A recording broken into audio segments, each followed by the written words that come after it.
Chapter 3 So long ago. And yet I'm still the same Margaret. It's only our lives that grow old. We are where centuries only count as seconds, and after 1,000 lives our eyes begin to open. Eugene O'Neill. Prior to my experiences with Catherine, I had never even heard of past life regression therapy. This was not taught when I was at Yale Medical School, nor anywhere else I was to learn. I can still vividly remember the first time. I had instructed Catherine to travel backward in time, hoping to discover childhood traumas that had been repressed or forgotten, and that I felt were causing her current symptoms of anxiety and depression. She had already reached a deeply hypnotized state, which I had induced by gently relaxing her with my voice. Her concentration was focused on my instructions. During her therapy session the week previously, we had used hypnosis for the first time. Catherine had remembered several childhood traumas with considerable detail and emotion. Usually in therapy, when forgotten traumas are remembered with their accompanying emotions, a process called catharsis, patients begin to improve. Catherine's symptoms remained severe, however, and I assumed that we had to uncover even more repressed childhood memories. Then she should improve.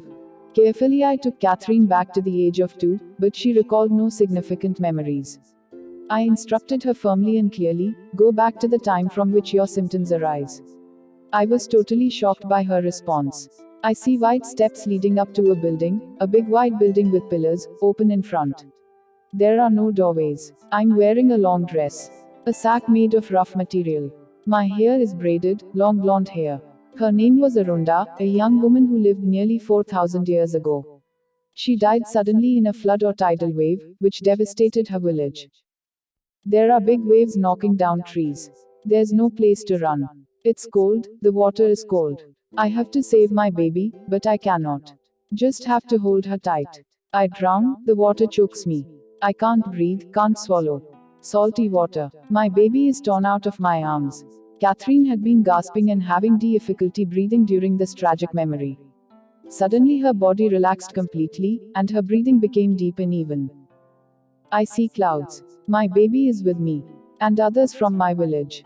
I see my brother. She was resting. That lifetime had ended. Although neither she nor I believed in past lives, we had both been dramatically introduced to an ancient experience. Incredibly, her lifelong fear of gagging, or choking, virtually disappeared after this one session. I knew that imagination or fantasy could not cure such deeply embedded, chronic symptoms. Cathartic memory could. Week after week, Catherine remembered more past lives. Her symptoms disappeared. She was cured, without the use of any medicines. Together, we had discovered the healing power of regression therapy. Because of my skepticism and rigorous scientific training, I had a difficult time accepting the concept of past lives. Two factors eroded my skepticism, one rapid and highly emotional, the other gradual and intellectual.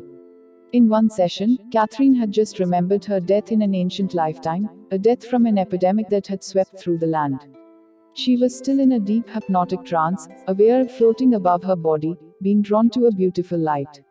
She began to speak. They tell me there are many gods, for God is in each of us. She then began to tell me very private details about the lives and deaths of my father and my infant son. They had both died years previously, far away from Miami. Catherine, a laboratory technician at Mount Sinai Medical Center, knew nothing at all about them.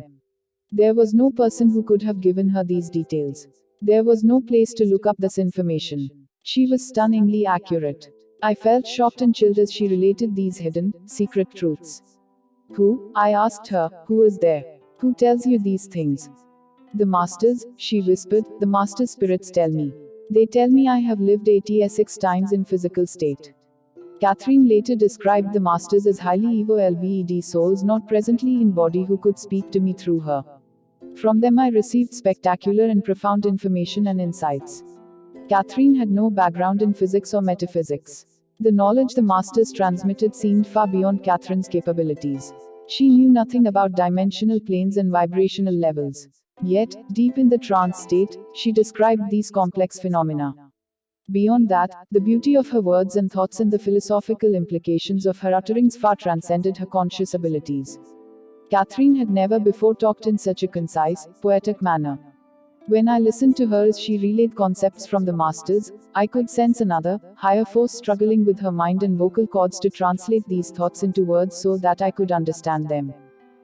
During the course of her remaining therapy sessions, Catherine relayed many more messages from the masters. Beautiful messages about life and death, about spiritual dimensions and the purpose of our lives on the earth. My awakening had begun. My skepticism was eroding. I remember thinking, since she's correct about my father and my son, could she also be correct about past lives and reincarnation, about the immortality of the soul? I believe so. The masters also spoke about past lives. We choose when we will come into our physical state and when we will leave. We know when we have accomplished what we were sent down here to accomplish. We know when the time is up, and you will accept your death. For you know that you can get nothing more out of this lifetime. When you have time, when you have had the time to rest and re energize your soul, you are allowed to choose your re entry back into the physical state. Those people who hesitate, who are not sure of their return here, they might lose the chance that was given them, a chance to fulfill what they must when they're in physical state.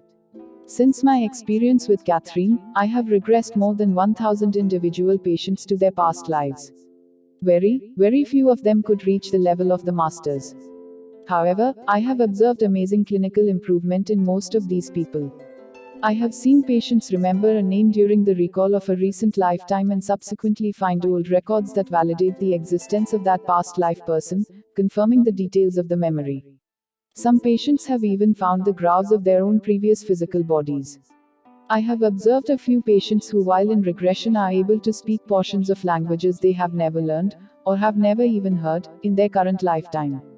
I have also studied some children who have spontaneously exhibited this ability, which is known as xenoglossy. I have read the findings of other scientists who are independently practicing past life regression therapy and who are reporting results extremely similar to mine. As described in detail in my second book, Through Time into Healing, this therapy can benefit many types of patients, especially those with emotional and psychosomatic disorders. Regression therapy is also extremely useful in recognizing and stopping recurrent destructive patterns, such as drug or alcohol abuse and problems in relationships. Many of my patients recall habits, traumas, and abusive relationships that not only occurred in their past lifetimes but are again occurring in the current life. For example, one patient remembered a violently abusive husband in a past life who has resurfaced in the present as her violent father. One warring couple discovered they had been killing each other in 4 previous lifetimes together. The stories and the patterns go on and on. When the recurring pattern has been recognized, when its causes have been understood, it can be broken.